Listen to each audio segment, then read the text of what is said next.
Shukla study point आप सभी का स्वागत है आपके अपने YouTube channel Shukla study point में। मैं शिवम शुक्ला आप सभी दोस्तों का हार्दिक स्वागत करता हूं। आज के वीडियो के माध्यम से हम लोग चर्चा करेंगे जियोग्राफी यानी जियोग्राफिकल थॉट के बारे में। बीए पार्ट 3 में जियोग्राफिकल थॉट आपको पढ़ना होता है जियोग्राफी में, तो उसी से रिलेटेड बहुत सारे सब्जेक्टिव टाइप के क्वेश्चंस और उसके आंसर्स को आपको बताने का प्रयास करूँगा कि कैसे आपको अपनी परीक्षा में लिखना है। तो आपको क्वेश्चंस भी दिखेंगे स्क्रीन पर और उसके आंसर भी आपको लिखे हुए दिखेंगे। तो एक प्रकार से एक अलग लेवल की पढ़ाई आप कर सकेंगे इस वीडियो के माध्यम से। और आपको बता दूं यह मॉडल पेपर भी है एक आपकी परीक्षा के लिए, और यह एक प्रकार से महासंग्राम रिवीजन क्लास जो इससे पहले मैंने दिया था, लगभग उसको उस वीडियो को पढ़े हुए लगभग 2 हफ्ते से ज़्यादा हो गया होगा। तो उसका पार्ट 2 मैंने बताया था, चूँकि शुरुआती 5 इकाइयों के बारे में, शुरुआती 5 चैप्टर्स के बारे में हमने चर्चा कर लिया था महासंग्राम वीडियो 1 में। तो ये महासंग्राम वीडियो 2 भी है एक प्रकार से, और मॉडल पेपर भी है आपकी परीक्षाओं के लिए पेपर 1 का। भौगोलिक विचारधारा हिंदी में बोलते हैं जियोग्राफी के पेपर 1 को, बीए थर्ड ईयर में या बीए पार्ट 1 या बीए तृतीय वर्ष, जो भी आप मतलब बीए पार्ट 3 या फिर बीए तृतीय वर्ष, जो भी आप उचित समझे वो आप कह सकते हैं। तो खास करके बात की जाए भौगोलिक विचारधारा की, जियोग्राफिकल थॉट की, तो उसमें हमने जो भूगोल का क्षेत्र होता है यानी कि द फील्ड ऑफ जियोग्राफी, उससे बनने वाले महत्वपूर्ण प्रश्नों पर चर्चा करी थी। इसके अलावा हमने भूगोल में द्वैतवाद यानी कि डुअलिज्म इन जियोग्राफी पर चर्चा करी थी, उससे बनने वाले महत्वपूर्ण प्रश्नों पर चर्चा कर चुका था मैं महासंग्राम वीडियो के माध्यम से। और उसके बाद में हमने इकाई 3 में खास करके प्राचीन काल में जो भूगोल रहा है उसमें भारतीय भूगोलवेत्ताओं का क्या योगदान रहा है, इसके अलावा यूनानी भूगोलवेत्ता, रोमन भूगोलवेत्ता, इन सभी भूगोलवेत्ताओं के योगदान के बारे में हमने पढ़ा। ठीक है, इसके बारे में मैंने आपको मध्यकाल में खास करके जो भूगोल की स्थिति रही, जैसे अरब भूगोलवेत्ताओं का योगदान खास करके मध्यकालीन भूगोल में ज़्यादा रहा है, तो उसको भी मैंने उससे वहाँ से बनने वाले महत्वपूर्ण प्रश्नों पर चर्चा करी थी। इसके बाद में हमने यूरोप में पुनर्जागरण काल को भी देखा था, और वहाँ खास करके यूरोप में जब पुनर्जागरण काल हुआ उसी समय तमाम सारे यात्री भी एक प्रकार से विश्व यात्रा पर निकल पड़े थे। चाहे बात की जाए मैगलन की, या आप देखेंगे और भी तमाम सारे विद्वान रहे हैं, मैगलन हो गया, वास्को डिगामा हो गया, कोलंबस हो गया। ठीक है, तो इन लोगों की यात्राओं के बारे में और उनकी जो भौगोलिक खोजें हैं उनके बारे में चर्चा करने का प्रयास करेंगे। तो मतलब चर्चा करने का चर्चा कर दिया था हमने महासंग्राम वीडियो 1 में। आज का जो वीडियो होगा इसके माध्यम से हम चर्चा करेंगे जर्मन संप्रदाय की विचारधारा, जिसमें हम कांट के बारे में चर्चा करेंगे, हमबोल्ट के बारे में, रिटर के बारे में, रिchthofen के बारे में, रेटजल के बारे में और हेटनर के बारे में। अच्छा, ये काल जो है कांट, हमबोल्ट, रिटर, रिchthofen, रेटजल, हेटनर, ये सब कहाँ के विद्वान हैं? ये सब जर्मन संप्रदाय के विद्वान हैं। ये बात ध्यान रखेंगे। तो कभी कभी ये भी प्रश्न आपसे अति लघुत्तरीय में पूछा जाता है कि किन्हीं 3 या किन्हीं 4 या किन्हीं 5 जर्मन भूगोलवेत्ताओं के नाम बताइए। किन्हीं 3 तो लगभग पूछेगा या 2 पूछ सकता है। तो आप कांट, हमबोल्ट, रिटर, रेटजल, हेटनर, रिchthofen, ये सब जर्मन भूगोलवेत्ता हैं। इसके बाद में हम फ्रांसीसी संप्रदाय की जो विचारधारा है, जिसमें ब्लास यानी विडाल डी ला ब्लास और जीन्स ब्रूंस का नाम फेमस है, फ्रांसीसी भूगोलवेत्ता हैं ये दोनों, इनके बारे में जानेंगे और इनसे बनने वाले प्रश्नों को चर्चा करेंगे। और रूसी भूगोलवेत्ताओं के बारे में जानने का प्रयास करेंगे। रूसी भूगोलवेत्ताओं में खास करके जैसे निकोलाई वारनस्की हो गए। ठीक है, इन सभी विद्वानों के अनुसार हम जो है जो भूगोलवेत्ताओं यानी रूस के भूगोलवेत्ता हैं उन्होंने क्या योगदान दिया भूगोल में, उसके बारे में। और फिर बाद में हम अमेरिकन संप्रदाय की विचारधारा को देखें, जिसमें विलियम मॉरिस डेविस के बारे में जानेंगे जो है। इसके अलावा कुमारी सैंपल के बारे में जानेंगे। ठीक है, अमेरिकी भूगोलवेत्ता हैं ये। और एल्सवर्थ हंटिंगटन के बारे में जानेंगे, कार्ल ओसावर के बारे में जानेंगे। तो इन लोगों के बारे में हम चर्चा करेंगे। इसके बाद में बात की जाए तो इन सभी के बारे में चर्चा करेंगे। उसके बाद में हम तो ये सब चर्चा हो गई आपकी। तो उसके बाद में हम ब्रिटिश संप्रदाय की जो विचारधारा रही है, ब्रिटेन के विद्वानों ने किस प्रकार से जियोग्राफी में अपना योगदान दिया है, उसको जानेंगे। तो कुल मिलाकर के आज हम इतने चैप्टर्स से बनने वाले महत्वपूर्ण प्रश्नों पर चर्चा करेंगे और लगभग समाप्त कर देंगे आज हम जियोग्राफिकल थॉट से बनने वाले महत्वपूर्ण प्रश्न। तो एक महासंग्राम वीडियो वह देख लीजिएगा, एक यह मॉडल पेपर आप यानी महासंग्राम का दूसरा पार्ट देखिएगा, और एक वीडियो हमारी और है, मैं आपको बता दूं 1 महीने पहले लगभग या 2 महीने पहले की वीडियो है, जियोग्राफिकल थॉट का मॉडल पेपर है। वो नीले पृष्ठ पर थंबनेल मैंने इसको क्रिएट करा था, तो आप उसको देख लीजिएगा। 3 वीडियो आपको ऊपर लगी हुई एकदम से मिलेंगी प्लेलिस्ट में, आपका काम हो जाना है और कहीं से कुछ पढ़ने की आपको आवश्यकता भी नहीं पड़ेगी। तो बहुत ही महत्वपूर्ण ये प्रश्न है। आइए हम चर्चा करते हैं एक प्रश्नों के बारे में और जानने का प्रयास करते हैं हर एक प्रश्न से बहुत ही महत्वपूर्ण चीज़ों के बारे में। तो आइए जानते हैं भाई कि आखिरकार कैसे कैसे प्रश्न आपकी परीक्षा में आने वाले हैं और उनके उत्तर को हम और आप कैसे लिखेंगे, और मैं आपको समझाने का प्रयास करूंगा बहुत ही विधिवत तरीके से, ताकि आपको कोई दिक्कत ना हो और एक ही वीडियो के माध्यम से संपूर्ण सिलेबस के बारे में जानने का प्रयास। देखिए प्रश्न आपका है कि हमबोल्ट की प्रमुख रचनाओं का वर्णन कीजिए। बहुत ही महत्वपूर्ण प्रश्न है आपकी परीक्षा के लिए। तो आइए हमबोल्ट की प्रमुख रचनाओं के नाम देख लेते हैं और उनके बारे में जान लेते हैं। देखिए हमबोल्ट की रचना, जो पहली रचना है उसका क्या नाम है, राइनलैंड बेसाल्ट पर लिखा गया शोध ग्रंथ इनका है। 1789 ईस्वी में प्रकाशित हुआ, जो आप यहाँ पर देख सकते हैं 1789 ईस्वी में प्रकाशन हुआ। राइनलैंड बेसाल्ट पर इन्होंने क्या लिखा था, एक शोध ग्रंथ है इनका। तो उसी शोध ग्रंथ को प्रकाशन में वो जब आता है 1789 में, तो ये भी इनकी एक प्रकार से रचना ही हुई। इसके बाद में नई दुनिया के भूमध्य रेखीय प्रदेशों की यात्रा करी और यात्रा करके विशेष अनुभाविक वर्णन लिखा, जो 3 भागों में इन्होंने मतलब 3 भागों में पेरिस से सन 1815 से 1820 तक प्रकाशित हुआ है ये, ठीक है। 3 भागों में प्रकाशित हुआ है नई दुनिया के भूमध्य रेखीय प्रदेशों की यात्रा, इनकी जो रचना है।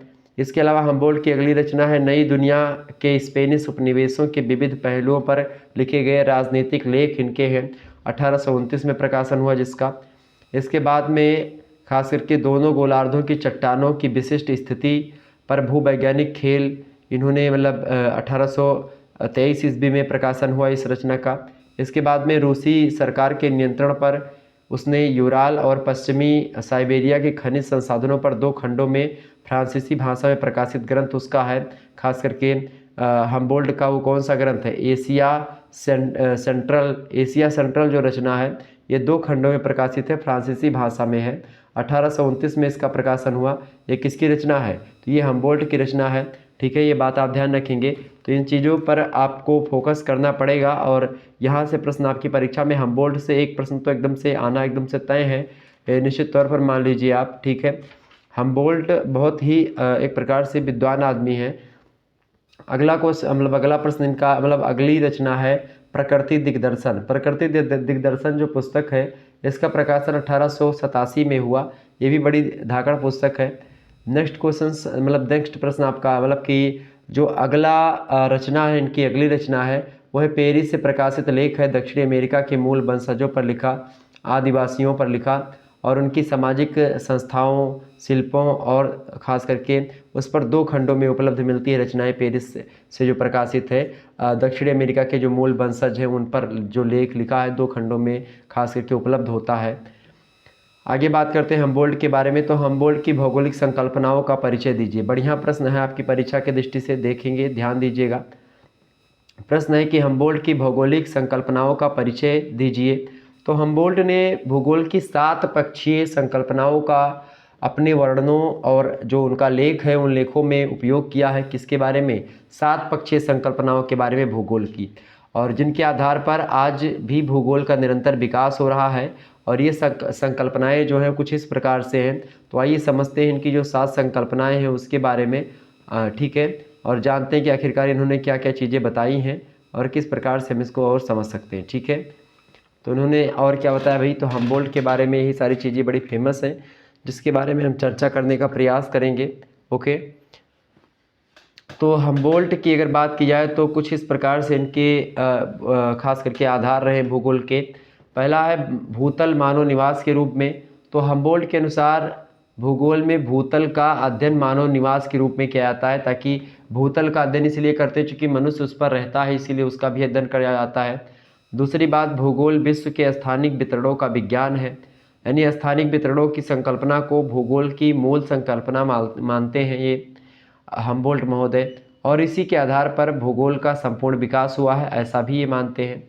और इस संकल्पना के अंतर्गत मानव के द्वारा निवास करने वाले संपूर्ण विश्व का अध्ययन भी किया जा सकता है या किया जाता है, ऐसा बताते हैं।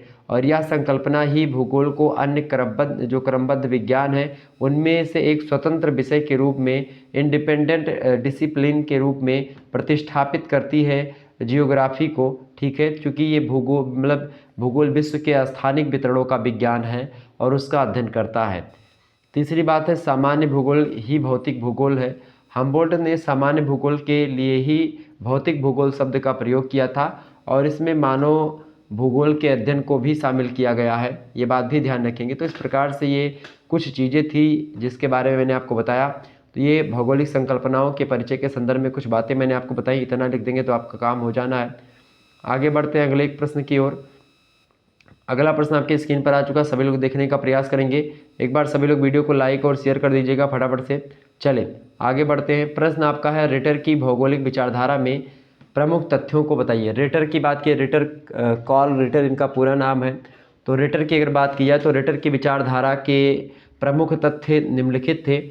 रिटर की बात की जाए तो रिटर की विचारधारा की उचित जानकारी एक ग्रंथ या लेख के पढ़ने से नहीं हो सकती है, बल्कि उनके संपूर्ण ग्रंथों और उनके संपूर्ण लेखों के अध्ययन करने से उनके बारे में हम उनकी विचारधारा के बारे में उचित जानकारी, सही जानकारी प्राप्त कर पाएंगे।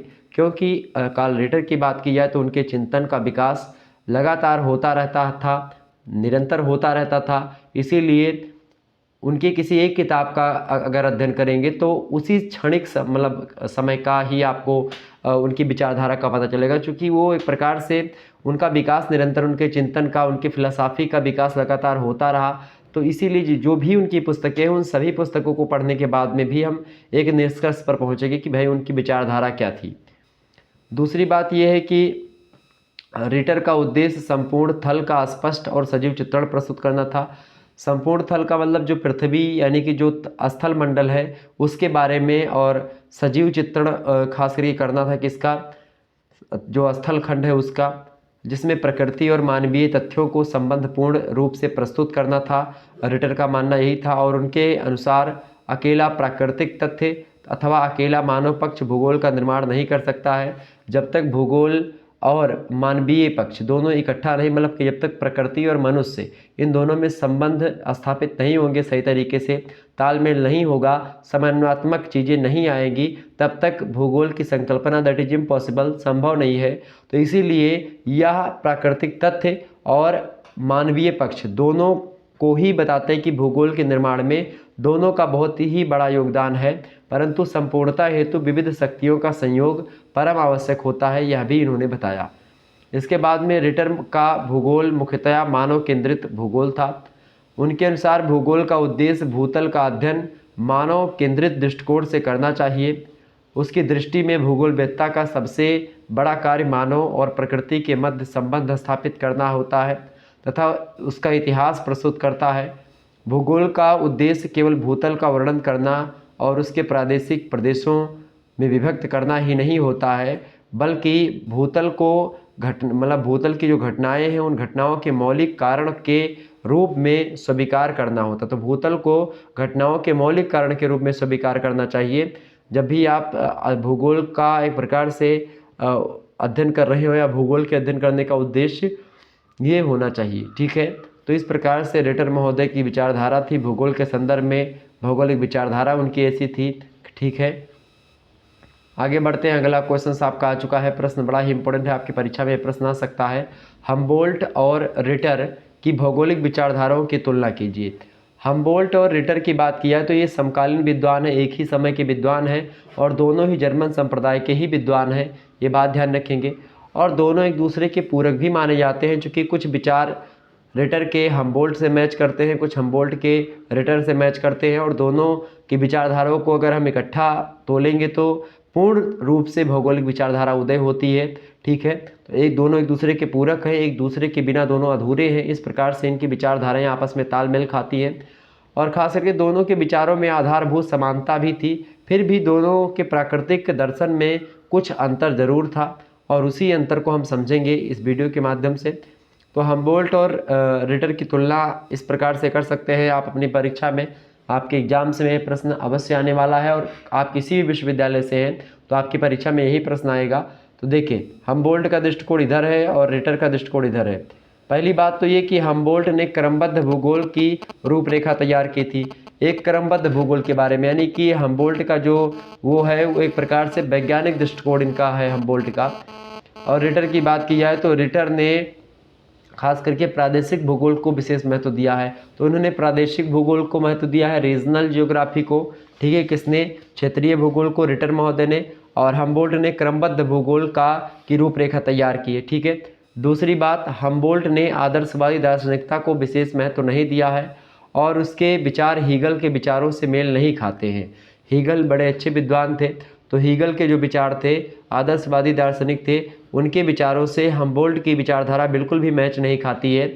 जबकि बात की जाए कार्ल रिटर की, तो रिटर महोदय आदर्शवादी दार्शनिकता पर विश्वास करते थे और इनकी विचारधारा हीगल के दार्शनिक विचारों से मेल खाती थी।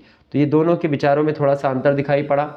इसके बाद में तीसरा अंतर यह है दोनों के विचारों में कि हम्बोल्ट को प्रकृति की एकता और कार्य कारण संबंधों पर विश्वास था। ठीक है, किसको विश्वास था? हम्बोल्ट को विश्वास था। क्या विश्वास था?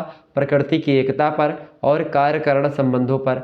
जबकि रिटर की बात की जाए तो रिटर को कार्य कारण संबंधों की तुलनात्मक विधि के आधार पर विश्वास था। तो कुछ मात्रा में तुलनात्मक विधि के आधार पर विश्वास था, बाकी विश्वास नहीं था। अगला पॉइंट यह है कि हम्बोल्ट की प्रकृति सर्वईश्वरवाद की ओर थी और रिटर की में ईश्वरीय उद्देश्यवाद के विचारों की प्रधानता थी। तो ईश्वरीय उद्देश्यवाद के विचारों की प्रधानता किसमें थी? रिटर में थी। जबकि हम्बोल्ट की बात की है तो प्रकृति सर्वेश्वरवाद की ओर थी, मतलब इनकी जो प्रवृत्ति थी वो सर्वेश्वरवाद की थी। ठीक है, तो इस प्रकार से दोनों के विचारों में कुछ अंतर दिखाई पड़ा। जबकि लगता है जब इनके विचारों को आप पढ़ेंगे तो लगेगा कि बहुत कम अंतर दिखेगा। ठीक है, लेकिन फिर भी कुछ अंतर जरूर होता है। कोई व्यक्ति अगर टू कॉपी होगा तो फिर उसका कोई मतलब ही नहीं रह जाएगा, कुछ ना कुछ अंतर अवश्य होना चाहिए। ठीक है, आगे बढ़ते हैं, अगले चीज के बारे में चर्चा करते हैं।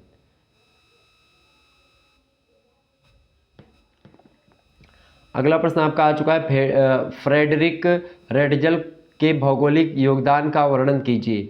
तो रेडजल की बात की है तो रेडजल का जन्म हुआ था 1844 ईस्वी में कार्लसू नगर यानी कि पर्सिया या पुराना अविभाजित जर्मनी जिसको बोलते हैं, वहीं पर इनका जन्म हुआ था। इनकी प्रारंभिक शिक्षा सूनगर से प्रारंभ हुई थी और उसकी शिक्षा का जो आधार रहा वो दृढ़ था, मतलब दृढ़ संकल्प पक्की इरादा के साथ शिक्षा किया करते थे। प्रारंभिक शिक्षा पूर्ण करने के पश्चात रेडजल ने क्या किया, एक औषधि विक्रेता जो कि रसायनज्ञ भी थे, उनके यहाँ पर 4 वर्ष तक ये एक प्रकार से ड्रगिस्ट शिक्षु के रूप में कार्य किए। तत्पश्चात रेडजल ने हाइडेलबर्ग विश्वविद्यालय, जेना विश्वविद्यालय और बर्लिन विश्वविद्यालय में अध्ययन किया, जहाँ उसने प्राणी विज्ञान और भूविज्ञान की विशेष जानकारी प्राप्त करी। इसके अतिरिक्त भौतिक विज्ञानों, मानव विज्ञान और राजनीति शास्त्र में प्रारंभ से ही उनकी रुचि थी रेडजल की। रेडजल के ग्रंथ और उनके कार्य के बारे में अगर जानें तो रेडजल के ग्रंथ के बारे में समझते थोड़ा सा। रेडजल के ग्रंथ और कार्य, रेडजल ने अपने समय के प्रख्यात विद्वानों जैसे कि फिशर, एस्कर्ट और हैटनर के साथ अध्ययन किया और कार्य किया।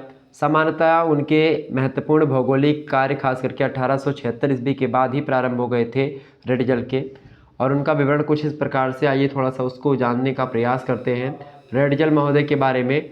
रेडजल महोदय की बात की है तो सन 1869 ईस्वी में डार्विन के विकासवादी सिद्धांत की व्यवस्थित समालोचना प्रस्तुत करी। किसने? तो रेडजल महोदय ने 1869 ईस्वी में डार्विन का जो विकासवादी सिद्धांत था उसकी व्यवस्थित समालोचना करी। किसने?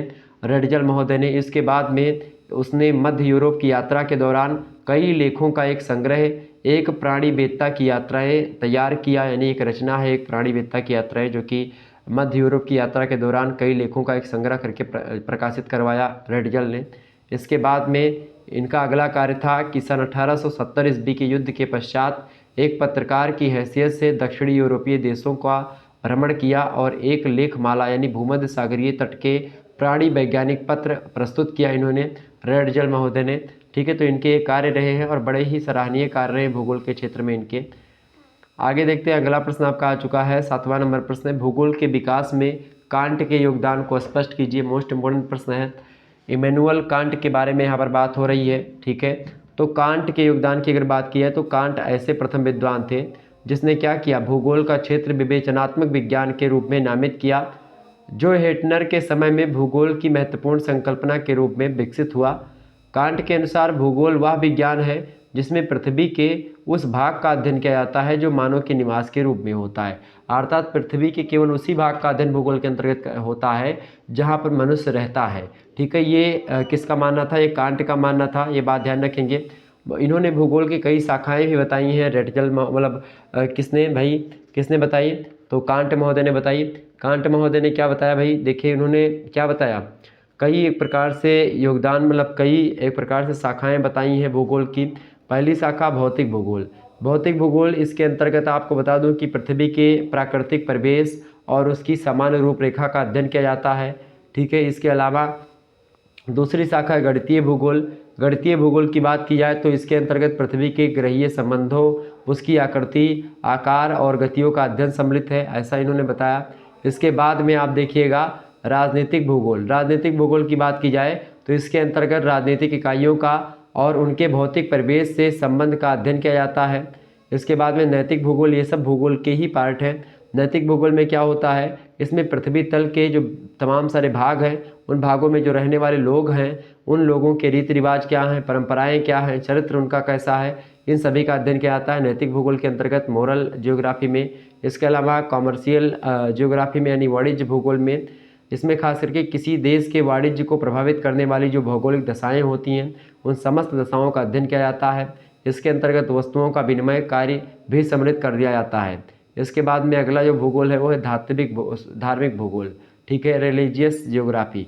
इसमें पृथ्वी तल के विभिन्न क्षेत्रों में प्रचलित धर्मों के उद्भव और उसका विकास, भौगोलिक परिस्थितियों के प्रभाव का, खास करके उस पर भौगोलिक परिस्थितियों का क्या प्रभाव रहा है, उन सभी का एक प्रकार से विवेचन प्रस्तुत किया जाता है धार्मिक भूगोल के अंतर्गत। ठीक है, ये सब बताया किसने? ये सब भौगोलिक विकास में कांट के योगदान रहे। कांट ने इन भूगोल की इन शाखाओं के बारे में बताया, भौतिक भूगोल, गणितीय भूगोल, राजनीतिक भूगोल, नैतिक भूगोल, वाणिज्य भूगोल और धार्मिक भूगोल। ये भूगोल की शाखाओं को कैटेगराइज किया कांट महोदय ने, ये बात ध्यान रखेंगे। इसके बाद में भूगोल के बारे में बताते हुए इन्होंने पृथ्वी की उत्पत्ति के सिद्धांत में भी एक अच्छी भूमिका निभाई है। खास करके कांट महोदय ने पृथ्वी की उत्पत्ति के सिद्धांत में सन 1755 ईस्वी में पृथ्वी की उत्पत्ति की परिकल्पना प्रस्तुत करी और इनका कथन था कि मुझे पदार्थ दो, मैं बताऊंगा कि पृथ्वी की उत्पत्ति कैसे हुई है। यह कथन किसका था कि तुम मुझे क्या दो, मुझे पदार्थ दो, मैं बताऊंगा कि पृथ्वी की उत्पत्ति कैसे हुई है, ऐसा इमैनुअल कांट ने कहा था। और उनके अनुसार सृष्टि के प्रारंभ में ब्रह्मांड में दैवीय पदार्थ जो कि कठोर व गतिहीन थे, मतलब गतिविहीन थे, वो बिखरे हुए थे पूरे ब्रह्मांड में। और धीरे धीरे समय परिवर्तित हुआ। कालांतर में क्या हुआ? आकर्षण के कारण क्या हुआ? आपस में वो जो टुकड़े इधर उधर बिखरे हुए थे वो टकराने लगते हैं। उनके टकराने से इनमें ताप उत्पन्न होता है, तापमान बढ़ता है और इसके कारण से गति भी उत्पन्न होती है, जिसकी क्रमशः अभिवृद्धि लगातार होती रहती है, मतलब लगातार वो बढ़ता रहता है और यह वायव्य राशि में परिवर्तन हो जाता है धीरे धीरे करके। और वायव्य राशि के बाद में ये अंतोगत्वा या अंततः निहारिका के रूप में परिवर्तित हो जाता है। निहारिका मतलब एक घूमता हुआ ऐसे इस प्रकार से। और इस निहारिका के मतलब तीव्र गति से भ्रमण करने के कारण से अपकेंद्रीय बल बढ़ जाता है। अपकेंद्रीय बल जो ये लगता है, जैसे अपकेंद्रीय बल के ही कारण से आप देखते हैं अभिकेंद्र और अपकेंद्र दो प्रकार के बल होते हैं। तो एक प्रकार से जो मोड़ वगैरह होता है सड़कों पर या फिर मौत का कुआं में जो देखते हैं वही बल लगता है, इसीलिए आप देखते हैं जो घूमते हैं और गिरते नहीं हैं, तो वो उस प्रकार से बल लगा। इस प्रकार से घुमावदार ये वायव्य राशि परिकल्पना हुई। ठीक है, तो इस प्रकार से हुआ। तो इस निहारिका के अति तीव्र गति से भ्रमण करने से के कारण से क्या हुआ? आप केंद्रीय बल बढ़ गया, जिससे क्रमशः छल्ले निकलने प्रारंभ हुए और इन्हीं से ग्रहों की उत्पत्ति हुई, इन्हीं छल्लों से। और अपशिष्ट पदार्थ जो है सूर्य के रूप में बच गया और एक प्रकार से पूरे के पूरे ब्रह्मांड की उत्पत्ति हुई। ठीक है, ऐसा मानना है। पृथ्वी की उत्पत्ति की वायव्य राशि परिकल्पना जो कि इमैनुअल कांट की है, निहारिका परिकल्पना बोले तो वो किसकी है? इन्हीं की है, इमैनुअल कांट की। ठीक है, आगे बढ़ते हैं और भी चीज़ों को जानने का प्रयास करते हैं। मोस्ट इंपोर्टेंट प्रश्न है, प्रश्न आपका आ चुका है, रेटजल की भौगोलिक विचारधाराओं का वर्णन कीजिए। रेटजल की बात की जाए तो रेटजल को वातावरण निश्चयवाद का प्रतिपादक माना जाता है, क्योंकि रेटजल ने वातावरण और मानव के तत्वों तथा उनके पारस्परिक संबंधों का विश्लेषणात्मक अध्ययन किया और इस प्रकार उसका सबसे महत्वपूर्ण कार्य एंथ्रोपोजियोग्राफी पर था। उसने पृथ्वी को एक इकाई के रूप में स्वीकार किया तथा मानव भूतल मतलब मानव भूगोल को निम्नलिखित दो रूपों में अध्ययन किया है रेटजल महोदय ने। पहला तो मानव भूगोल और भौतिक परिवेश का सुव्यवस्थित और क्रमबद्ध वर्णन, और दूसरा डार्विन के विकासवादी सिद्धांत को ध्यान में रखते हुए मानव का विकास की अंतिम कड़ी के रूप में अध्ययन। ये दो प्रकार से, खास करके दो रूपों में अध्ययन किया मानव भूगोल के बारे में किसने? रेडजल ने। ठीक है, रेडजल के अनुसार भौगोलिक वातावरण का प्रभाव मानव पर 4 प्रकार से पड़ता है। वो 4 प्रकार कौन से हैं? पहला है मानव शरीर पर प्रत्यक्ष प्रभाव पड़ता है, अर्थात शारीरिक प्रजातीय लक्षणों से संबंधित प्रभाव हो गया। दूसरी बात, मनोवैज्ञानिक प्रभाव पड़ता है। तीसरी, आर्थिक और सामाजिक गतिशीलता पर प्रभाव पड़ता है। और चौथा होता है मानव के वितरण और गतिशीलता को निर्धारित करने वाले जो प्रभाव होते हैं, ये भौगोलिक वातावरण के प्रभाव हैं, खास करके जो कि पढ़ते रहते हैं हर एक व्यक्ति पर, और दैनिक जीवन में इनका पढ़ना भी परम आवश्यक है। बिना भौगोलिकता के या भौगोलिक विचारधाराओं से कोई भी मनुष्य या भौगोलिक वातावरण के संपर्क में आए हुए नहीं रह सकता है। तो ये एक प्रकार से इन चीज़ों को हमको समझना चाहिए। आगे बढ़ते हैं। अगला प्रश्न आपका आ चुका है, सभी लोग देखने का प्रयास करेंगे। प्रश्न बड़ा ही अच्छा है। देखें, अगला प्रश्न आपका आ चुका है, अब फ्रांस के भूगोलवेत्ताओं से रिलेटेड प्रश्न आपका आ चुका है। प्रश्न है कि फ्रांस में प्रादेशिक भूगोल के विकास की संक्षिप्त समीक्षा कीजिए। बढ़िया प्रश्न है आपकी परीक्षा की दृष्टि से। ओके, तो फ्रांस में प्रादेशिक विकास प्रादेशिक भूगोल के विकास की संक्षिप्त समीक्षा कीजिए। प्रश्न बड़ा ही अच्छा है। तो अगर फ्रांस की बात की जाए तो फ्रांस में प्रादेशिक भूगोल के विकास पर पर्याप्त ध्यान दिया गया था तथा इसके विकास के लिए अत्यधिक संख्या में शोध ग्रंथ और प्रबंध प्रस्तुत भी किए गए हैं, खास करके फ्रांस के विद्वानों के द्वारा। प्रादेशिक भूगोल के क्षेत्र में सबसे अधिक कार्य करने वाले विद्वान जो रहे हैं वो विडाल डी ला ब्लास रहे हैं, गैलोस रहे हैं, या फिर गालो जिसको बोलते हैं गैलोस को ही, वो रहे हैं। दी मार्टोन हो गए, डिमांजिया हो गए, लूसेन है, ब्लेंचार्ड है, इन लोगों ने काम किया है भूगोल की प्रादेशिक शाखा पर। ठीक है, प्रादेशिक भूगोल के संबंध में निम्नलिखित विशेषताएं उल्लेखनीय हैं। सबसे पहली विशेषता ये है कि फ्रांसीसी विद्वानों ने भूवैज्ञानिक विचारधारा और ऐतिहासिक विचारधारा को मिला करके प्रादेशिक संश्लेषण प्रस्तुत किया। पहली बात तो फ्रांसीसी भूगोलवेत्ताओं ने यह किया। दूसरी बात, यहाँ के प्रादेशिक भूगोल संबंधी लेख, शोध ग्रंथ, ये सब भी उच्च स्तरीय यानी उच्च स्तर के हैं, अच्छे क्वालिटी के हैं, हाई क्वालिटी में एक प्रकार से रहे हैं अच्छे तरीके से, और इन्होंने अच्छे तरीके से उसका फ्रांसीसी विद्वानों ने अच्छे तरीके से विश्लेषण के बाद में भी सिद्धांतों का प्रतिपादन किया। इसके बाद में फ्रांस के प्रादेशिक भूगोल संबंधी ग्रंथों की शैली साहित्यिक सौंदर्यपूर्ण थी। इनकी भाषा जो थी वो सरल थी फ्रांसीसियों की, इसलिए फेमस हुआ, इनके सिद्धांत फेमस हुए। इसके अलावा यहाँ के प्रादेशिक ग्रंथों में वैज्ञानिक यथार्थता का दृष्टिकोण पाया जाता है।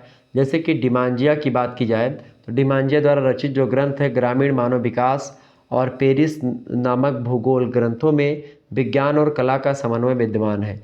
तो विज्ञान और कला का समन्वय करने का जो काम है प्रादेशिक भूगोल के माध्यम से फ्रांसीसी भूगोलवेत्ताओं में डिमांजिया से लेकर के और भी लोगों ने दिया। ठीक है, जीन्स ब्रूंस भी वहीं के हैं। आगे बढ़ते हैं, अगला प्रश्न आपका आ चुका है, तीसरा नंबर प्रश्न आपका आ चुका है। प्रश्न है कि जीन्स ब्रूंस के योगदान का वर्णन कीजिए। जीन्स ब्रूंस ने मानव भूगोल को सक्रिय कारक मान करके इसके द्वारा भूमि का उपयोग किस प्रकार किया जाता है या किया जा सकता है, इस पर विशेष ध्यान दिया है। किसने? जीन्स ब्रूंस ने। और जीन्स ब्रूंस ने मानव भूगोल के तथ्यों को 2 वर्गों में बांटा। तो वो 2 वर्ग कौन कौन से? पहला तो है प्रथम वर्ग के आवश्यक तत्व और दूसरा है पशुओं और वनस्पति पर मानव के आधिपत्य संबंधी तथ्य। तो जो प्रथम वर्ग के आवश्यक तत्व हैं उनके बारे में जानते हैं। तो इसके अंतर्गत मिट्टी के अनुत्पादक उपयोग को लिया गया है प्रथम वर्ग के आवश्यक तत्वों में। ठीक है, और इसे 2 प्रमुख उपवर्गों में भी बांटा गया है प्रथम वर्ग के आवश्यक तत्वों में। पहला मानव बस्तियां तथा दूसरा है मार्ग। ब्रूंस महोदय के अनुसार किसी भी क्षेत्र में मानव को सर्वप्रथम गृह की आवश्यकता पड़ती है, मकान बनाने की आवश्यकता पड़ती है, और घर यानी गृह से बाहर आने जाने के लिए मार्ग का होना भी आवश्यक है, रोड होना भी चाहिए, और इन दोनों के लिए भूमि का उपयोग किया जाता है। तो प्रथम वर्ग में आवश्यक तत्व जो है भूमि का, मकान बनाने के लिए और रोड बनाने के लिए पहला तत्व होता है, पहला उपयोग भूमि का। ठीक है, परंतु भूमि के इस उपयोग से कोई प्रत्यक्ष उत्पादन नहीं होता है, अतएव यह भूमि अर्थात मिट्टी का अनुत्पादक उपयोग होता है प्रथम वर्ग का। और जो दूसरा एक प्रकार से मिट्टी के उपयोग के बारे में बताया जीन्स ब्रूंस ने, वो है पशुओं और वनस्पति पर मानव के आधिपत्य संबंधी तथ्य। इसके अंतर्गत ब्रूंस ने उन प्रक्रियाओं पर प्रकाश डाला जिसमें मनुष्य ने पशुओं को पालतू बनाया तथा पौधों की खेती करी। यह भूमि का उत्पादक उपयोग है, अर्थात खेती और पशुपालन में मनुष्य भूमि की उत्पादन क्षमता का उपयोग करता है और इस प्रक्रिया के द्वारा मनुष्य की सभ्यता एवं संस्कृति विकसित हुई है। यानी एक ऐसी मिट्टी, जिस मिट्टी पर लोग क्या करते हैं, मिट्टी की उपयोगिता क्या है भाई, उस पर एक प्रकार से पशु चरते भी हैं और ख़ास करके पशुओं के चरने के साथ ही साथ वहाँ पर खेती भी उचित मात्रा में होती है, तो खेती भी करती है। उत्पादन के एक प्रकार से मामले में काम आता है पशुओं का, मतलब मिट्टी का, ये बात ध्यान रखेंगे। ठीक है। तीसरी बात ये भी आगे कहते हैं कि वनस्पति जंतुओं और खनिज के अत्यधिक शोषण से उत्पन्न विध्वंसक तथ्य। तो वनस्पति जंतुओं और खनिज के अत्यधिक शोषण के उत्पन्न विध्वंसक तत्व में ब्रूंस महोदय कहते हैं कि इस तथ्य के प्रति भी सजग थे ये मनुष्य अपनी, मतलब दो तो मुख्य उन्होंने बताया, लेकिन ये तीसरा भी एक प्रकार से उसको भी ये जानते थे, लेकिन बल दिया उन दोनों पर जो शुरुआत में मैंने आपको बताया। एक तो भाई घर बनाने के लिए, एक रोड बनाने के लिए, तो एक में ही हो गया ये। दूसरा वो बताया कि भाई पशुओं को चराने के लिए या फिर भूमि में कुछ उगाने के लिए इस प्रकार से हम मिट्टी का उपयोग कर सकते हैं, भूमि का उपयोग कर सकते हैं। और इस तथ्य के लिए खास करके वनस्पतिक जंतुओं और खनिज के अत्यधिक शोषण से उत्पन्न जो विध्वंसक तथ्य हैं उनसे भी सजग थे ये। मनुष्य अपनी प्राविधिक जोर से या प्राविधिकी के जोर से प्रकृति के तत्वों जैसे कि वनस्पति जंतु और खनिजों का अत्यधिक शोषण कर रहा है। यह विनाशकारी उपयोग है जिसका परिणाम मानव के लिए कल्याणकारी नहीं होगा, ऐसा पता था ब्रूंस महोदय को। और इससे क्या होगा, प्रकृति में असंतुलन की स्थिति उत्पन्न हो जाएगी जिसके लिए मानव ही जिम्मेदार होगा। इसे उन्होंने लुटेरा अर्थतंत्र भी कहा था। वनस्पति जो एक प्रकार से ये जो मनुष्य का अत्यधिक शोषण, एक प्रकार से मनुष्य अत्यधिक शोषण करता है, चाहे खनिजों का शोषण हो, चाहे जंतुओं का या वनस्पतियों का शोषण हो, तो इसको एक प्रकार से लुटेरा अर्थतंत्र कहा। इस प्रकार के तथ्यों को किसने जीन्स ब्रूंस ने। आगे इन्होंने उक्त तीन आधारभूत तथ्यों के अतिरिक्त ब्रूंस महोदय ने मानव भूगोल के निम्न पक्षों पर भी ध्यान दिया है। वो पक्ष कौन कौन से हैं, उनमें नाम आता है जनसंख्या वितरण की अस्थैतिक और गत्यात्मक दशाएं, मतलब गत्यात्मक मतलब होता है विकास की दशाएं एक प्रकार से। दूसरी बात है आर्थिक उत्पादन, ठीक है। तीसरी बात है राजनीतिक भूगोल, चौथा सामाजिक भूगोल, पांचवा प्रादेशिक भूगोल। ये सब मानव भूगोल के ही एक प्रकार से पक्ष है, मानव भूगोल के ही भाग हैं। ये जो पांच बताए हैं जीन्स ब्रूंस ने, तो जीन्स ब्रूंस का कैटेगराइजेशन है, ये ध्यान रखेंगे। अगला प्रश्न आप देखिएगा, भूगोल में संभववाद की संकल्पना के विकास में विडाल डी ला ब्लास के योगदान को स्पष्ट कीजिए। मोस्ट इम्पोर्टेंट प्रश्न है। तो ब्लास महोदय की बात की जाए तो उन्होंने पूर्ववर्ती विद्वानों के द्वारा प्रस्तुत जो नियतिवाद थी उसी की संकल्पना को अस्वीकार कर दिया और उन्होंने रेटजल की पुस्तक थी मानव भूगोल, उसके द्वितीय खंड का गहन अध्ययन किया विडाल डी ला ब्लास ने, और जिसके द्वारा उनमें संभववादी विचारधारा का सूत्रपात हुआ। और ब्लास महोदय के अनुसार प्राकृतिक वातावरण मानव को विभिन्न क्षेत्रों में कार्य करने हेतु कुछ सीमाओं के साथ साथ संभावनाएं भी प्रस्तुत करता है कि भाई आप यहाँ पर ये चीज़ें कर सकते हैं। किसी स्थान का वातावरण मानव कार्य में अवरोधक व सीमा निर्धारित करने वाला हो सकता है, लेकिन यह नियंत्रणकारी नहीं हो सकता है। अब जैसे मनुष्य को ईश्वर के द्वारा खेत प्रदान कर दिया गया, मिट्टी या जल प्रदान है। अब आप उस जल से चाहे तो नहाओ, चाहे उस जल को पी लो, और चाहे उस जल को एक प्रकार से आप शरबत घोल करके पी लो, कुछ भी करो, तो वो जल एक प्रकार से, अब इसमें प्रकृति आपको रोकने नहीं आएगी कि आप जल का उपयोग कैसे करते हो, सिंचाई करके करते हो या पीने में करते हो या नहाने में करते हो या किस प्रकार से करते हो, ठीक है। इसी प्रकार से मिट्टी है, अब मिट्टी का उपयोग आप कैसे करते हो, मिट्टी का उपयोग आप बर्तन बनाने में भी करते हैं, मिट्टी का उपयोग आप एक प्रकार से क्या करते हैं भाई, इससे ईंटा भी बनाते हैं, मिट्टी के उपयोग से आप उसमें अनाज भी उत्पादन करते हैं, पेड़ पौधे भी उगाते हैं मिट्टी में, आपको पता होगा। अब आप चाहे उसमें मिर्चा बो चाहे आम बो, ठीक है, ये बात आप पे डिपेंड करती है। इसको प्रकृति नहीं रोकने आएगी कि भाई आप इसमें इमली का पौधा बोएंगे या बबूल का पेड़ बोएंगे या इसमें जो है आम उगाएंगे, तो ये प्रकृति नहीं रोकेगी आपको। प्रकृति ने केवल आपको संभावनाएं प्रदान कर दी है और वैसी दशाएं दे दी हैं जैसे हवा, पानी, इन सभी की व्यवस्था कर दी सूर्य का प्रकाश की, ताकि वह पौधा उसमें विकसित हो सके। अब आप क्या बोते हो ये आपका माइंडसेट और आप पे डिपेंड करता है। तो कहीं ना कहीं पे ये चीज़ आपको समझना पड़ेगा। ये है आपका क्या, संभववादी विचारधारा। और उसको एक प्रकार से कहीं ना कहीं पे आगे बढ़ाने का काम विडाल डी लाप्लास ने भी किया है।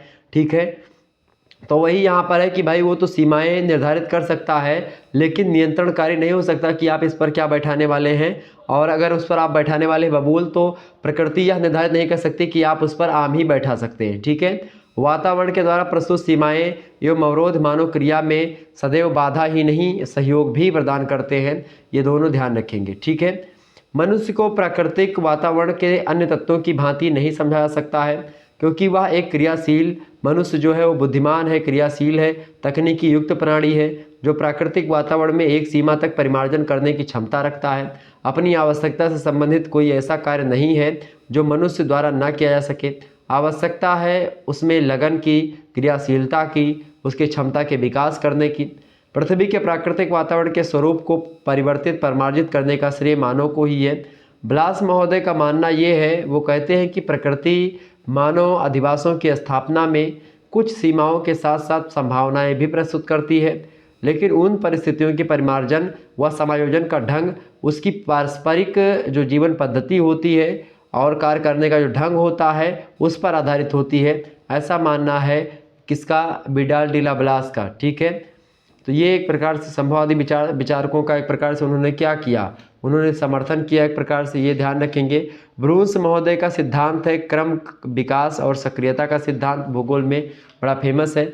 आपसे प्रश्न यही पूछ सकता है, ये बात आप ध्यान रखेंगे। ओके, तो जीन्स ब्रूस का तो मैंने आपको बता दिया। और इसके अलावा इनका और भी एक सिद्धांत है, किसका भाई, किसका, ब्रूस महोदय का एक सिद्धांत और है, सार्वभौमिक एकता अथवा अंतर संबंध का सिद्धांत। ठीक है, ये ब्रूस के दो सिद्धांत हैं। सांस्कृतिक तत्वों को उन्होंने कितने भागों में बांटा, तो 3 भागों में बांटा है, ये बात आप ध्यान रखेंगे। और 6 उप विभागों में बांटा है। मैंने आपको ऑलरेडी बता दिया कि भाई प्रथम वर्ग में भूमि के अनुत्पादक व्यवसाय संबंधी, जैसे कि मिट्टी का उपयोग, जैसे कि सभी प्रकार के मकान उसमें बनते हैं एक में, और सभी प्रकार के जो रोड होते हैं, मार्ग होते हैं वो। द्वितीय वर्ग में पशु और पौधों पर मानव की विजय संबंधी तथ्य, जैसे बोया हुआ क्षेत्र जो हो गया, यानी खेती करना, और जो है पाले हुए जो पशु हैं उनको चराना वगैरह, ये सब। ठीक है, तृतीय वर्ग में क्या होता है, विध्वंसात्मक आर्थिक तत्व, यानी जिसको उन्होंने आर्थिक लुटेरा तंत्र भी कहा है, खनिजों का शोषण और विदोहन, और पौधों और पशुओं का वितरण। ठीक है, ये ध्यान रखेंगे। आपसे एग्जाम में पूछ सकता है कि 20वीं शताब्दी के 3 फ्रांसीसी भूगोलवेत्ताओं के नाम बताएं। तो भूगोलवेत्ता फ्रांसीसी में Vidal de Laplace, Jean Brunhes और डिमांजिया बड़े फेमस रहे हैं, ये बात ध्यान रखेंगे। अगला प्रश्न आपका आ चुका है, सभी लोग देखने का प्रयास करेंगे। प्रश्न आपका आ चुका है, भूगोल के क्षेत्र में एमजी लोमोनोसोव के योगदानों का संक्षिप्त वर्णन कीजिए। अच्छा, खास करके एमजी लोमोनोसोव की बात की जाए तो ये रूस के भूगोलवेत्ता हैं, ये बात आप ध्यान रखेंगे। ओके, तो सोवियत रूस में भूगोल के प्रमुख आधारभूत स्तंभों में मिखाइल लोमोनोसोव, ठीक है, मिखाइल लोमोनोसोव, ये बड़े अच्छे भूगोलवेत्ता हैं। इनका नाम आता है भूगोल के एक प्रकार से वर्णन में, मतलब भूगोल के बारे में अच्छा विचार इन्होंने दिया है। और ख़ास करके ये 18वीं शताब्दी के विद्वान थे, और सोवियत विज्ञान अकादमी के भूगोल संस्थान में 1758 ईस्वी में अध्यक्ष भी नियुक्त हुए। और ये शासकीय तंत्र से भी संबंधित थे। इनकी रुचि जो थी वो मानचित्र कला को लेकर के थी, आर्थिक भूगोल में इनकी गहरी रुचि थी, और प्राकृतिक वातावरण और संसाधन के बारे में भी इन्होंने अपनी रचनाओं में बताया है। इन्होंने भूगोल विभाग द्वारा किए जा रहे कार्यों के पुनर्गठन हेतु 3 सूत्रीय नीति भी तैयार करी थी। वो 3 सूत्रीय नीति इस प्रकार से, पहली है भूगोल विभाग का प्रशासनिक पुनर्गठन, दूसरा है विभाग में भूगणितज्ञ और मानचित्रकारों की नियुक्ति ताकि कार्यों का समन्वित रूप से संचालन हो सके। तीसरी बात इन्होंने कही कि वैज्ञानिक आंकड़ों एवं अधिकृत भौगोलिक सूचनाओं का संकलन। ये 3 चीज़ें, 3 सूत्रीय नीति इनकी यही है। लोमोनोसोव की बात की जाए तो विभाग में प्रति सप्ताह गोष्ठियाँ प्रारंभ करवाई इन्होंने, जिनसे सैद्धांतिक और विधि तंत्रात्मक प्रश्नों पर विचार होता था। सन 1745 ईस्वी में रूस के एटलस में महत्वपूर्ण सुधार किए इन्होंने। मानचित्र में वे आधारहीन सूचनाओं का समावेश नहीं होने देते थे। कौन? M Lomonosov. ठीक है, तो इस प्रकार से इनके बारे में कुछ बातें थी जो मैंने आपको बताई। अगला प्रश्न आपसे बन सकता है एग्जाम में, भूगोल में इन्नो जोरासिमोव के योगदान को स्पष्ट करें। ये भी भूगोल के रूस के ही भूगोल वेत्ता हैं। तो खास करके इन्नोकेंटी जेरासिमोव सोवियत विज्ञान अकादमी के भूगोल संस्थान के निदेशक हैं। वे सोवियत राष्ट्रीय भूगोल समिति के अध्यक्ष भी हैं। ये विश्व भूगोल जगत के जाने माने भूगोलविद हैं। बुल्गारिया, हंगरी, पश्चिमी जर्मनी की विज्ञान अकादमी के सदस्य भी रहे हैं ये। इसके अलावा जेरासिमोव मृदा भूगोल के लिए प्रसिद्ध हैं, खास करके मिट्टी के बारे में इन्होंने ज़्यादा अध्ययन किया। इसके अतिरिक्त इन्होंने भौतिक भूगोल, भौम्य आकृति विज्ञान, पारिस्थितिकी, इन सभी क्षेत्र में भी अपना योगदान दिया है कहीं न कहीं पे। जेरासिमोव भूगोल को विज्ञान मानते हैं पूर्ण रूप से, और उनके अनुसार वर्तमान में भूगोल विषय से खास करके नई अपेक्षाएं की हैं इन्होंने। भूगोल का उद्देश्य मनुष्य के द्वारा किए जा रहे जो संसाधन हैं उन संसाधनों के तार्किक प्रयोग से है। प्राकृतिक वातावरण का स्वदेशपूर्ण संरक्षण और संवर्धन करना ये भूगोल का उद्देश्य है, ताकि जनसंख्या के जीवन स्तर में सुधार आ सके और सामाजिक विकास भी हो सके। इस प्रकार से उन्होंने बताने का काम किया है जेरासिमोव महोदय ने। ठीक है, अगले प्रश्न की अगर हम बात करें तो अगला प्रश्न आपका है, सोवियत संघ में भौगोलिक ज्ञान के विकास का वर्णन कीजिए। बहुत ही महत्वपूर्ण प्रश्न है आपकी परीक्षा के लिए। तो सोवियत संघ में 9वीं शताब्दी तक भौगोलिक ज्ञान का विकास के प्रमुख स्रोत यात्राएं, अन्वेषण हुए, खोज हुए।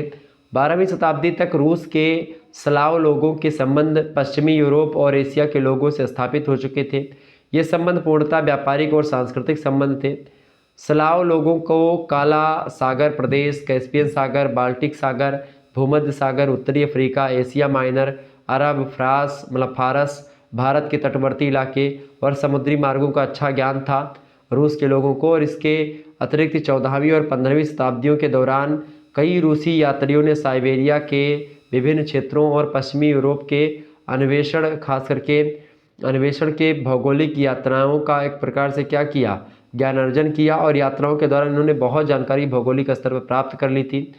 तो पश्चिमी यूरोप के अन्वेषण के भौगोलिक यात्राएं करके ज्ञान अर्जन किया। 16वीं शताब्दी में सोवियत संघ के यात्रियों को मानचित्र बनाने या मानचित्र निर्मित करने का अनुभव भी हो गया, बनाने का ज्ञान भी हो गया। उन्होंने रूस के प्रशासनिक क्षेत्र का सर्वेक्षण करके अक्षांश देशांतर रचित मानचित्र भी तैयार किया। 17वीं शताब्दी में सोवियत संघ के अन्वेषकों ने उत्तरी एशिया, पूर्वी एशिया, मध्य एशिया, मंगोलिया और चीन की यात्राएं करी और एशियाई देशों से अपने व्यापारिक संबंध स्थापित किए। सन 1639 ईस्वी में मोस्कावितिन साइबेरिया को पार कर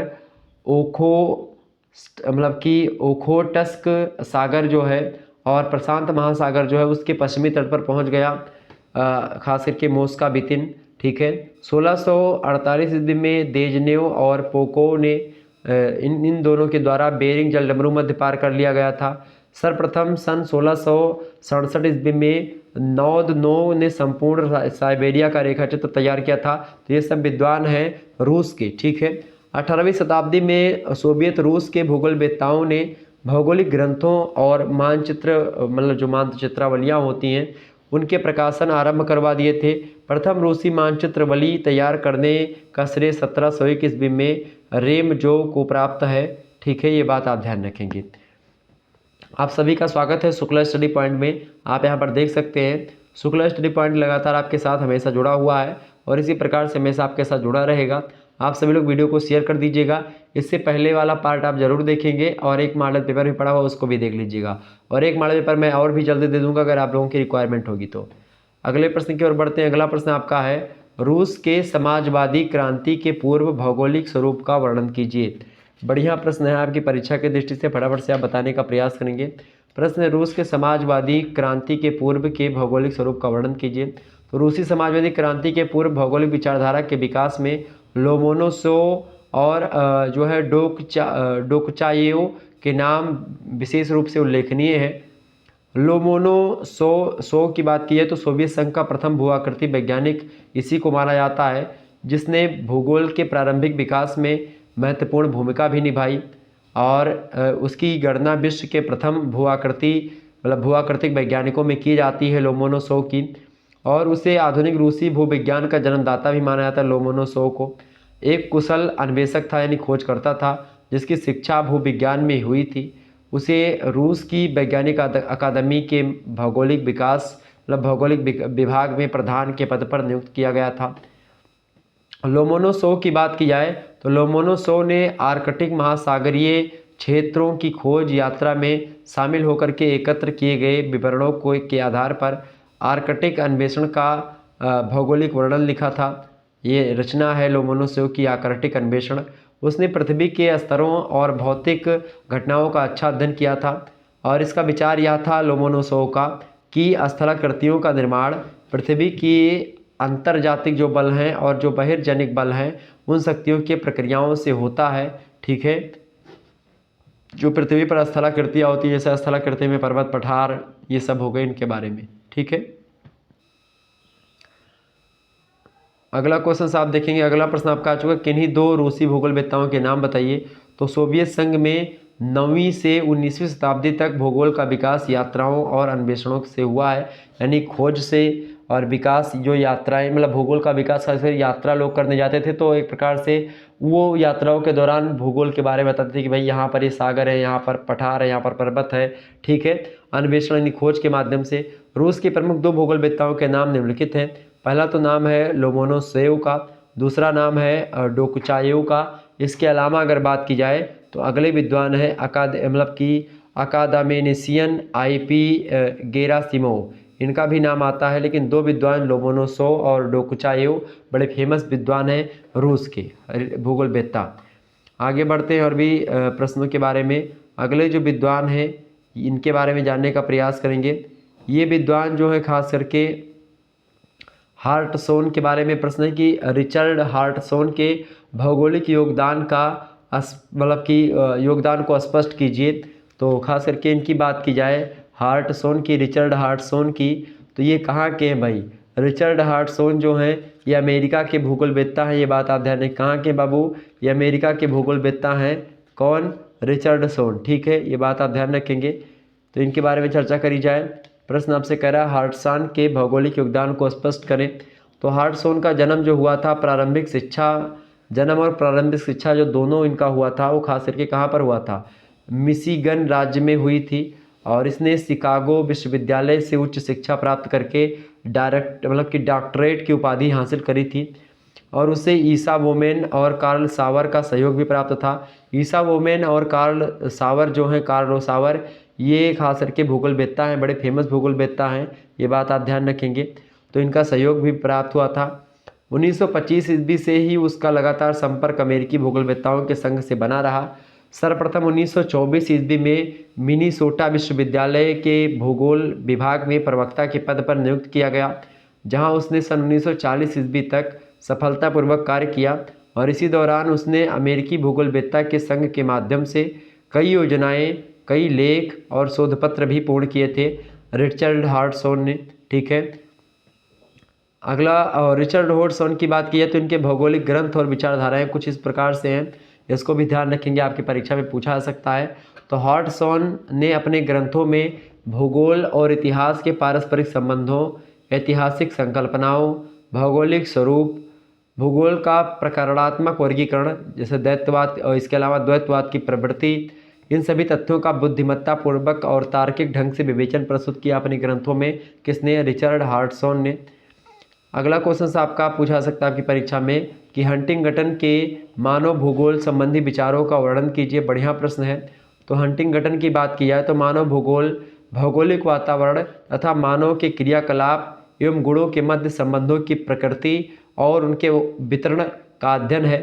हंटिंगटन ने इस संबंध की प्रकृति स्पष्ट करने के लिए मानव भूगोल के विभिन्न तथ्यों तथा प्राकृतिक वातावरण के तथ्यों के मध्य अंतर संबंध चार्ट द्वारा दर्शाए हैं। इस चार्ट में 4 प्रकार की मानव आकृतियाँ दर्शाई गई हैं। हर मानव समुदाय की भौतिक आवश्यकताएं होती हैं जिनकी पूर्ति के लिए विभिन्न व्यवसाय व्यक्ति करता है, परंतु व्यवसाय में कार्य दक्षता हर व्यक्ति की अलग अलग होती है। कोई व्यक्ति ज़्यादा काम कर पाता है, कोई कम काम कर पाता है। कुछ लोग जब तक भूख नहीं लगती है या अन्यथा अत्यंत आवश्यक ना हो जाए तब तक काम नहीं करते हैं। कुछ लोग ऐसे हैं कि जो फुर्ती से काम करते हैं, पर कभी कभी बिना बुद्धि का उपयोग किए तो कुछ मानव समुदाय अनवरत घोर परिश्रम करके अच्छे परिणाम प्राप्त करते हैं। कार्यदक्षता में इस प्रकार की विभिन्नता स्वास्थ्य की दशा पर निर्भर करती है। स्वास्थ्य, भोजन, वस्त्र, आवास, व्यवसाय, कई प्रकार की प्राकृतिक और सांस्कृतिक कारक होते हैं। इन्हीं कारकों पर निर्भर करता है कि आप कितना आलसी होंगे और कितना कामकाजी होंगे। सामान्यतः स्वास्थ्य का वितरण जलवायु से मिलता जुलता है। अगर आपका स्वास्थ्य सही है तो आप अच्छा काम करेंगे, नहीं सही है तो आप काम ही नहीं करेंगे। कार्य क्षमता मानव समुदाय के सांस्कृतिक स्तर पर भी निर्भर करती है और सांस्कृतिक स्तर काम करने की आदतें, मनोरंजन, सफाई आदि के माध्यम से कार्यदक्षता को प्रभावित करता है। तो ये एक प्रकार से कुल मिलाकर के चीज़ें थी जो कि मैंने आपको बता दिया। आगे देखते और भी प्रश्न आपका आ चुका है कि प्रश्न है, किन्हीं 3 अमेरिकी भूगोलवेत्ताओं के नाम लिखिए। तो उसमें पहला नाम है कुमारी एलेन चर्चिल सैम्पुल का। बड़ी अच्छी विद्वान है ये कुमारी एलेन चर्चिल सैम्पुल। इसके बाद में एल्सबर्थ हंटिंगटन दूसरे विद्वान हैं और कार्लो सावर तीसरे विद्वान। इन तीनों का नाम लिख दीजिएगा, अमेरिकी भूगोलवेत्ता है। अगला प्रश्न है, कार्लो सावर की प्रमुख भौगोलिक रचनाओं का वर्णन कीजिए। बढ़िया प्रश्न है। देखिए, इनकी पहली रचना है मिसूरी से ओजार्क। बढ़िया रचना है इनकी, अच्छी पुस्तक है परीक्षा की दृष्टि से। देखिए, मिसूरी से ओजार्क उच्चवर्ती क्षेत्रों का भूगोल लिखा। इसके बाद में भूदृश्य की आकृति नामक रचना लिखी। इसके अलावा उत्तरी पश्चिमी मैक्सिको की आदिम जनसंख्या पर लेख लिखा। सांस्कृतिक भूगोल नाम की पुस्तक लिखी। 16वीं शताब्दी में नए स्पेन के कोलिमा लिखा। कृषि के उद्गम प्रदेश और प्रकीर्णन संबंधित रचना लिखी और स्थल और जीवन नाम का ग्रंथ लिखा। तो इस प्रकार से इनके ये कई सारे रचनाएं हैं जो कि इस प्रकार से आप स्क्रीन पर देख पा रहे होंगे। अगली बात अगर की जाए, अच्छा, एक दूसरा भी हमारा चैनल है BA करेकर नाम से। तो BA करेकर यूट्यूब चैनल को भी आप लोग सब्सक्राइब कर दीजिएगा, क्योंकि वहाँ पर जो क्वेश्चन पेपर है उनसे संबंधित वीडियो आपको मिलती रहेगी। क्वेश्चन पेपर जो होंगे आपके विभिन्न विश्वविद्यालय के, वहाँ पर वो मैं देता रहूँगा। ठीक है, आगे बढ़ते हैं अगले प्रश्न की ओर। अगला प्रश्न आपकी स्क्रीन पर आ चुका है, सभी लोग देखने का प्रयास करेंगे फटाफट से। प्रश्न आपका है कि कुमारी, एक मिनट,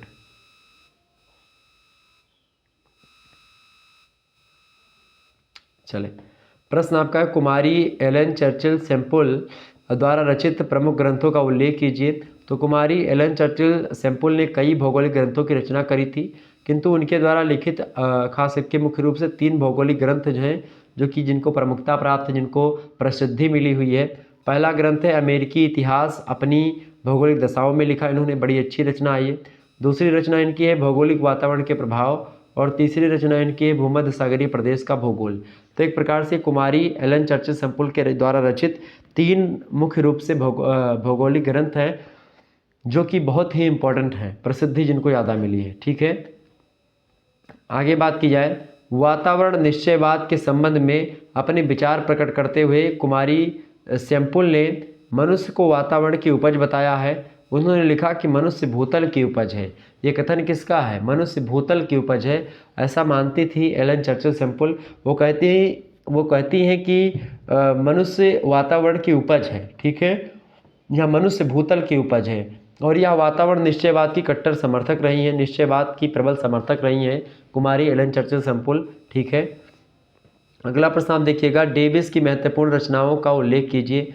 तो डेविस की रचनाएं एवं शोध जितना अधिक प्रभाव स्थलाकृति विज्ञान पर पड़ा है, वह किसी भी देश के स्थलाकृति विद्वानों के सम्मिलित प्रभाव से भी अधिक महत्वपूर्ण रहा है। डेविस महोदय खास करके ये स्थलाकृति विज्ञान के बड़े अच्छे विद्वान माने जाते हैं और पूरे संसार के स्थलाकृति विद्वानों की बात कर ली जाए और अकेले खास करके रख दिया जाए डेविस को, तो डेविस का और पेंक, ये 2 विद्वान बड़े फेमस हैं। डेविस का अपर्दन का सिद्धांत और तो ये एक प्रकार से उसी में अपर्दन का सिद्धांत भी इनका खास करके स्थलाकृति विज्ञान से ही रिलेटेड रहा है।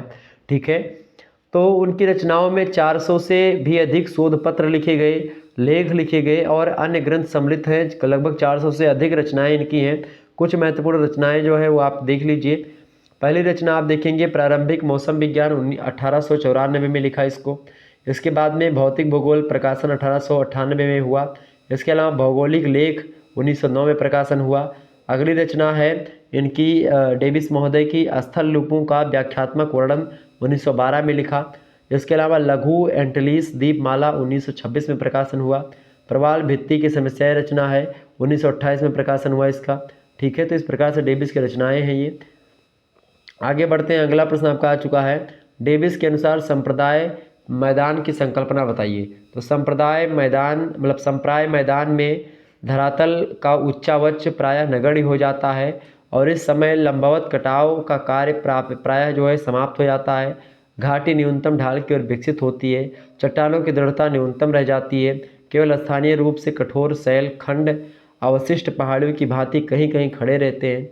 इनका ऊपरी धरातल जो है वो सामान्यतया धीमे ढाल वाला होता है और अवशिष्ट शैल के लिए डेविस ने मोनाडाइक शब्द का प्रयोग किया है। अवशिष्ट शैल के लिए, अवशिष्ट माने होता है कचड़ा, एक प्रकार से मलबा, ठीक है। तो डेविस महोदय का संप्राय मैदान ये हुए, संप्राय मैदान मतलब इन्होंने संप्राय मैदान अपर्दन के द्वारा क्या बनता है, संप्राय मैदान भी बनता है, जिसमें कोई उच्चावच नहीं होता, कोई ऊंच नीच नहीं, एक प्रकार संप्राय होता है, ठीक है। आगे देखते हैं, प्रश्न आपका आ चुका है, मैकेंडर का संक्षिप्त परिचय दीजिए। तो मैकेंडर की अगर बात की जाए तो ब्रिटेन में भूगोल को विकसित करने का श्रेय मैकेंडर को ही जाता है। ये ब्रिटिश भूगोलवेत्ता है मैकेंडर, जॉन मैकेंडर, और यह ब्रिटिश भूगोलवेत्ताओं में सबसे अधिक प्रसिद्ध हैं।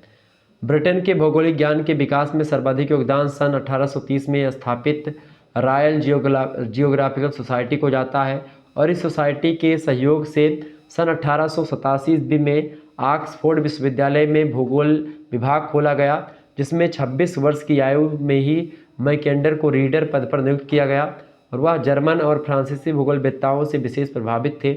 मैकेंडर सन 1895 ईस्वी में उसने ब्रिटिश एसोसिएशन के तत्वावधान में खास करके क्या किया, इप्सविच में अपने भूगोल के अध्यक्षीय भाषण में कहा था कि कुछ अर्थों में मानव भूगोलवेत्ता ही सर्वाधिक प्रतिरूपी और पूर्ण भूगोलवेत्ता होता है।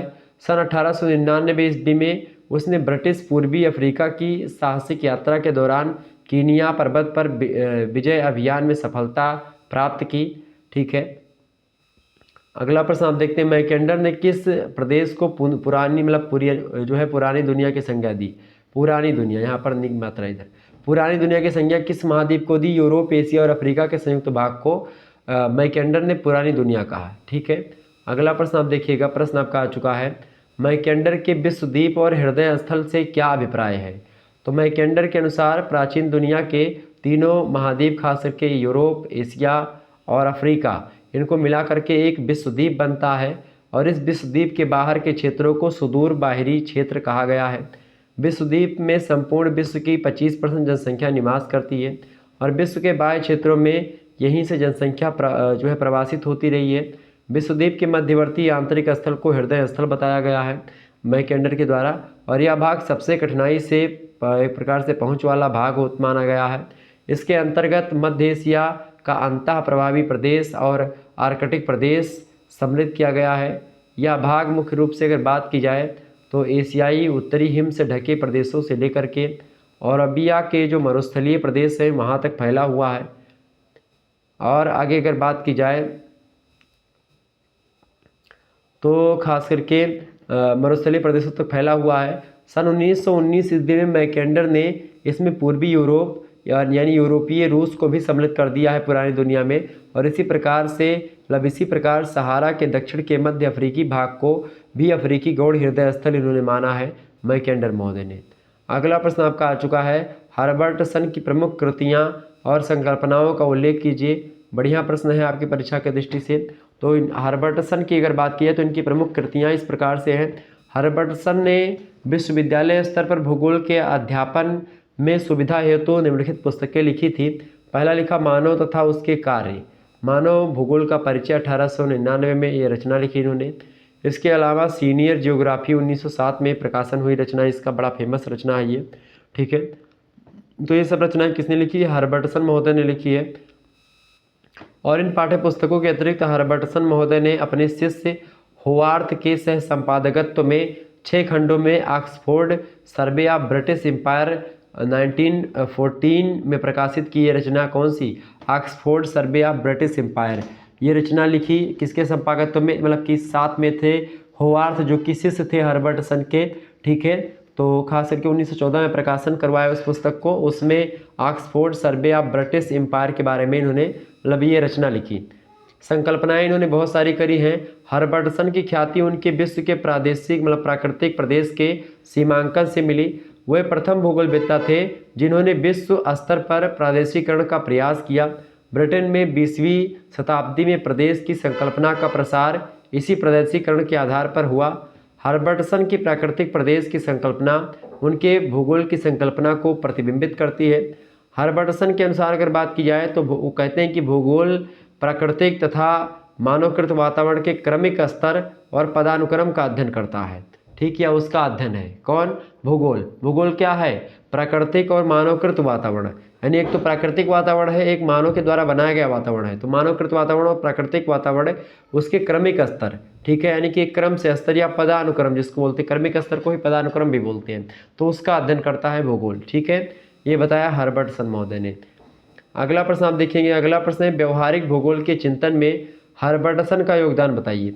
तो ब्रिटेन में व्यवहारिक भूगोल शब्द का प्रयोग सबसे पहले हर्बर्टसन ने 1890 ईस्वी में किया और उनकी इस पर 1898 ईस्वी में एक विस्तृत अध्ययन report I, report on the teaching of applied geography JR of जो है मैनचेस्टर सोसाइटी 1896 प्रकाशित की, जिसमें इन्होंने बताया कि व्यवहारिक भूगोल के अंतर्गत भौगोलिक अध्ययन का उद्देश्य प्राकृतिक पृष्ठभूमि में मानवीय कार्य व्यापार विभिन्न देशों के ज्ञान का संकलन एवं संग्रह होना चाहिए। उन्होंने व्यवहारिक भूगोल के कार्यों के अत्यधिक विविधता रूपी और भूगोल के अध्ययन एवं अध्यापन में ब्रिटेन के लिए सबसे महत्वपूर्ण कार्य जो है या सबसे महत्वपूर्ण उसको माना, और इसी कारण इसका प्रभाव राजनीतिक, समाज सेवक, धर्म प्रचारक, अभियंता, सर्वेक्षक, उपनिवेश प्रशासक सभी पर पड़ता है। और भूगोल में खास करके शिक्षण और प्रशिक्षण सभी के लिए उन्होंने आवश्यक माना है। ठीक है, किसने माना सहायक भाई? तो हर्बर्टसन ने। ठीक है, ये व्यवहारिक भूगोल में खास करके हर्बर्टसन का चिंतन का योगदान रहा है। तो इन चीज़ों को आपने समझा, तो ये ब्रिटिश भूगोलवेत्ता थे। तो बस इतना आपको पढ़ना था ब्रिटिश भूगोलवेत्ता तक, और जो कि मैंने आपको बता दिया। और पेपर 2 का मॉडल पेपर आपको कि महासंग्राम वीडियो हो चुका होगा। मॉडल पेपर मैं जल्द ही दे दूंगा, पर्यावरणीय अध्ययन का, एनवायरमेंटल स्टडीज का। 1-2 दिनों में मॉडल पेपर भी आपका आ जाएगा, तो उसको लेकर के आप टेंशन ना लीजिएगा। ठीक है, और बाकी फिर आपका जो तीसरा वाला खंड है जिसमें जो south west Asia, south east Asia और फार ईस्ट एशिया है, तो फार ईस्ट एशिया और साउथ वेस्ट एशिया का हो चुका, साउथ ईस्ट एशिया का शायद नहीं हुआ है या हुआ है। अगर नहीं हुआ होगा तो मैं दे दूंगा आपको महासंग्राम वीडियो। वैसे महासंग्राम वीडियो अभी एक का नहीं हुआ है, बाकी सबका हो गया है। वैसे south east Asia, south west Asia और फार ईस्ट एशिया वैसे आपको केवल एक ही पढ़ना है, जो कि आपके यूनिवर्सिटी में या फिर आपने जो चूज किया होगा एग्जामिनेशन फॉर्म भरते हुए वक्त। ठीक है, धन्यवाद। फिर मिलते हैं नेक्स्ट वीडियो में, तब तक के लिए जय हिंद, जय भारत। आप सभी का बहुत बहुत धन्यवाद हमारे से जुड़ने के लिए। इसी प्रकार से अपना प्यार हमेशा बनाए रखिएगा। बहुत बहुत धन्यवाद आप सभी का। इसका जो नोट्स होगा यानी इसका जो PDF होगा वो मैं सेंड कर दूंगा अपने एप्लीकेशन पर। हमारा एप्लीकेशन है शुक्ला स्टडी पॉइंट के नाम से, प्ले स्टोर पर आप डाउनलोड कर लीजिएगा।